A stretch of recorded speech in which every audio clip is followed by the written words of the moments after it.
देखो, आज हम लोग सांस से रिलेटेड सारे रोगों के बारे में चर्चा करने वाले हैं। जो रेस्पिरेटरी सिस्टम से रिलेटेड जितने भी बीमारी हैं उनके बारे में थोड़ा सा चर्चा करेंगे हम लोग। सबसे पहले ब्रोंकाइटिस के बारे में चर्चा करते हैं। देखो, वायु नली में श्लेष्मिक झिल्ली की सूजन को ब्रोंकाइटिस कहते हैं। रोग अक्सर बच्चों और बूढ़ों में बहुत होता है। इसे एक्यूट ब्रोंकाइटिस भी कहते हैं। श्वास नली सोत, श्वसनी अथवा फेफड़ों में हवा पहुंचाने वाली नलियों की छूत होती है। इसमें काफ़ी शोर वाली खांसी आती है, प्राय कफ या बलगम के साथ आती है।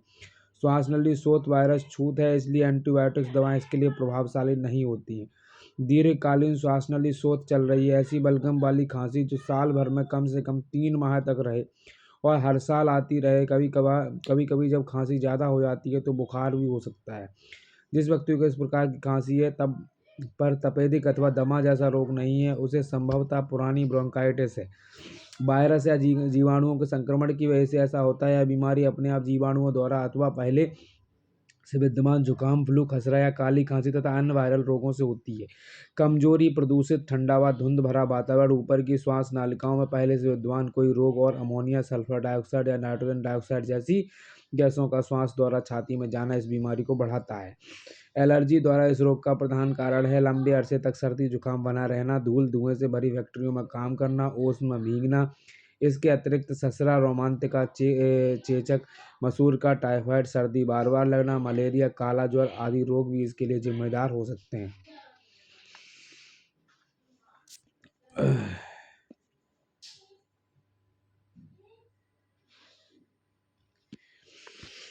तो प्रारंभ में रोगी के सर दर्द, बदन बहुत टूटा हुआ, गला सा सूखा सा लगता है और सूखी खांसी, जलन के साथ उरोरिस्ती के पीछे दर्द या बेचैनी होती है। छाती में जकड़न या सांस लेने में तकलीफ। शुरू में सूखी खांसी के साथ बहुत ही कम झाग वाला चिपचिपा बलगम निकलता है, पर 1-2 दिन पश्चात यह कफ का रूप ले लेता है और कभी कभी हल्का खून भी कफ में आता है। जैसे जैसे संक्रमण निचले श्वसन तंत्र को प्रभावित करता है, रोगी को 100 से 102 डिग्री फ़ारेनहाइट का बुखार भी हो जाता है। छाती में कफ की गड़गड़ाहट सुनाई देती है और छाती का स्टेथोस्कोप से जांच करने पर उसमें खरखराहट ध्वनि और करकर ध्वनि सुनाई देती है।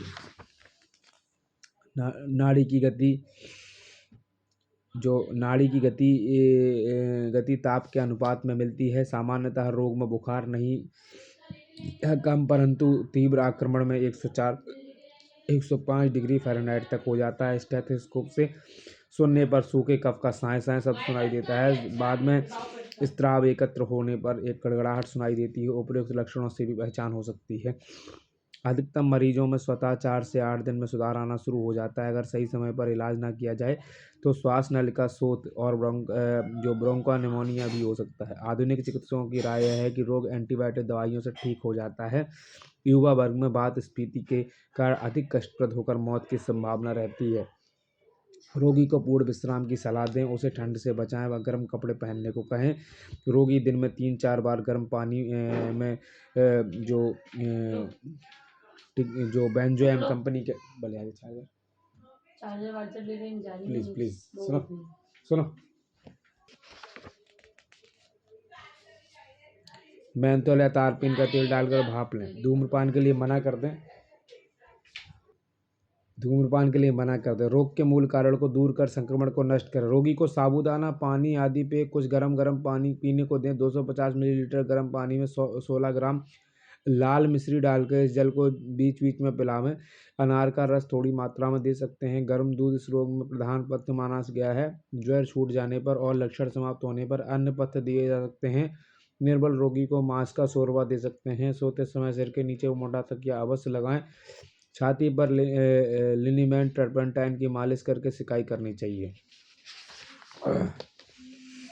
रोगी को भारी काम करने से इस टाइम पर मना कर दें। ठंडे पानी का व्यवहार बंद करा दें। गर्म पानी पीने से लाभ मिलता है। रात को गर्म पानी घूंट घूंट पीकर सोने से नींद आ जाती है।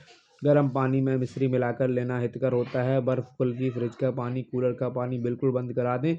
कब्ज कदापि ना करें। कब्ज की स्थिति में एनीमा देना लाभप्रद होता है। घी तेल का पूर्ण निषेध करा दें। ठंडे शीतल प्रकृति के खाद्य पेय मना कर दें।